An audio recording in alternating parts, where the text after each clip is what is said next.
आज की कहानी है भाग्यवान बहू ससुराल में करे तो अच्छी और बेटा करे तो अच्छा क्यों नहीं। दोस्तों, कहानी शुरू करने से पहले अगर हमारे चैनल को सब्सक्राइब नहीं किया हो तो कर लीजिए ताकि आपके पास पहुंचे हर नया वीडियो। देखो, तुम्हारी चिंता तो जायज है, पर ये भी तो समझो ना, वो भी अब उसका ही परिवार है। सरला, अपने बच्चे पर भरोसा रखो। एक तो तुम्हारी वो बेकार सी सहेलियां जाने क्या पढ़ा जाती तुम्हें, और तुम बस चिंता में मरी जाती। बेकार की चिंता कर अपना बीपी मत बढ़ाओ। आप नहीं समझ रहे हैं जी, देख लेना एक दिन निकुंज हमारा नहीं उनका बेटा बनकर रह जाएगा। चलिए आप खाना खा लीजिए, मुझे भूख नहीं है। ख्यालों में खोई सी सरला जी पति गगन जी को खाना परोसने लगी। ये औरतें भी ना जाने क्यों दोस्तों की बात पर आंख बंद कर भरोसा कर लेती हैं। सबके बच्चे एक जैसे नहीं होते, ये बात सरला को कैसे समझाऊं। मन ही मन रोटी का टुकड़ा मुंह में डालते गगन जी सोच रहे थे, सरला तुम भी थोड़ा खा लो, ऐसे भूखे पेट एसिडिटी होगी। सो अलग चिंतित पत्नी को पास की कुर्सी पर बिठाकर हाथों से निवाला खिलाने की कोशिश करते गगन जी ने कहा, पता नहीं है कि बेटा मेरा, अगर वो भी मैं सच कहती हूँ जी, जीते जी मर जाऊंगी। वहां से उठ सरला जी कमरे में जाकर सोने की कोशिश करने लगी।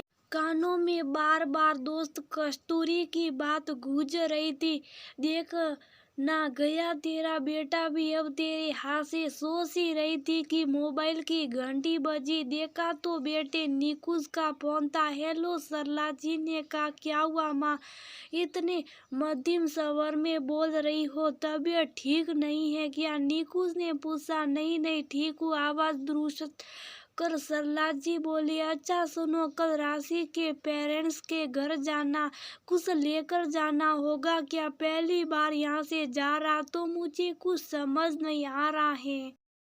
वहाँ से तो तुम पता नहीं क्या क्या थमा देती थी, निकुंज ने जैसी बोला। सरला जी की रही सही चिंता सच में बदलती नजर आने लगी। सही है बेटा, यहाँ आने का वक्त नहीं मिलता, ससुराल जाने का बहुत मन कर रहा है तेरा। सर जा ही रहा तो खाली हाथ क्या जाएगा? गगन जी का बेटा, वो भी इतनी अच्छी कंपनी में काम करता, अच्छे से मिठाई फल लेकर जाना। सरला जी ने फोन रख दिया। उधर नीकू सोचने लगा, ये मम्मी को क्या हुआ, ऐसे क्यों बोल रही। उसने फटाफट से पापा को फोन लगा दिया। हेलो पापा, ये मम्मी को क्या हुआ, उखड़ी उखड़ी सी थी, मुझसे बात भी ठीक से नहीं किया, परेशान हो? नीकू ने पूछा। अरे कुछ नहीं जानते तो हो, अपनी माँ को कोई कुछ कह देगा, बस दिल पर ले, चिंता में डूब जाती। गगन जी समझा बुझा कर फोन रख दिए। खाकर कमरे में गए तो सरला जी रो रही थी। सरला बेटा है वो तुम्हारा ही कहलाएगा, और क्यों उससे ठीक से बात नहीं की? मुझे पूछ रहा क्या हुआ, मम्मी को हो गया ना? वो भी परेशान। गगन जी गुस्सा करते हुए बोले, ये सही है तुम्हारा, जब मैं ससुराल में करता तो बहुत अच्छा दामाद, सरला का पति कितना अच्छा है, सुनकर बहुत खुशी होती थी। पर आज बेटा ससुराल वाले शहर क्या रहने गया, तुम्हें तकलीफ हो रही। वो पहले से वहाँ नौकरी कर रहा था, अब राशि का मायका वही है, तो उसकी क्या गलती? तुम्हें तो तब बहुत अच्छा लगा कि बेटा इतनी बड़ी कंपनी में नौकरी करने गया, तब उस शहर से कोई दिक्कत नहीं थी, अब वो शहर खराब नजर आ रहा। गगन जी ने कहा, आप नहीं समझेंगे, सो जाइए। सरला जी मुंह फेर कर सो गई। समय गुजर रहा था और बेटे को लेकर सरला जी की चिंता भी, पर बेटे से कुछ कह भी नहीं सकती थी। सलाह भी तो खुद ही देती थी, दोनों घर को अपना समझ कर चलना। जब बेटा बहू अपने फर्ज इधर बखूबी निभा ही रहे, जब समय मिलता यहाँ आते रहते गगन जी। को भी 3-4 दिन की छुट्टी मिलते निकुंज अपने पास बुला लेता। उधर जाते तो राशि के पेरेंट्स हमेशा अपने घर बुला लिया करते।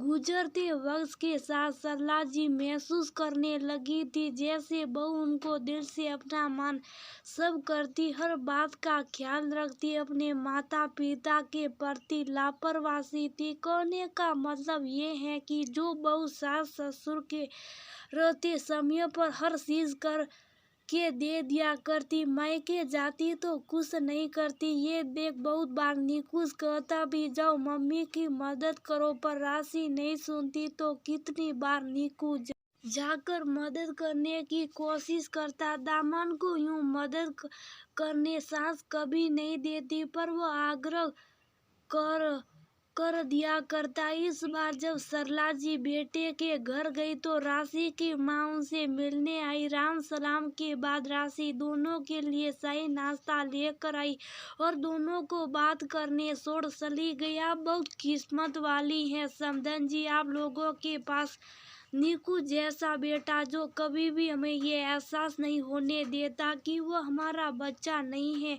हम तो बहुत भाग्यशाली हैं जो नीकू जैसा दामाद मिला। बेटी तो थी ही, बेटे की जो कमी कभी कभी खलती थी वो निकुंज ने पूरी कर दी। इतने अच्छे संस्कार दिए आपने उसे, तभी वह कभी गुमान नहीं करता। वो हमारा इकलौता दामाद है, बस समझिए आपने हमारी बेटी अपना ली। बस वैसे ही हमने आपके बेटे को। आपका बहुत शुक्रिया समधन जी। राशि की मम्मी हाथ जोड़ भावावेश में डूब गई। ये क्या कर रही है समधन जी? राशि ने जब हमें इतना मान दिया तो निकुंज क्यों नहीं देगा? चलिए हम दोनों का परिवार इनसे पूरा हो गया, कह सरला जी ने राशि की माँ के हाथ पर हाथ रख अपनापन जताया। राशि की माँ के चले जाने के बाद गमन जी जो ये सब देख सुन रहे थे सरला जी से बोले, अब क्या होगा सरला? समधन जी ने तुमसे तुम्हारा बेटा छीन लिया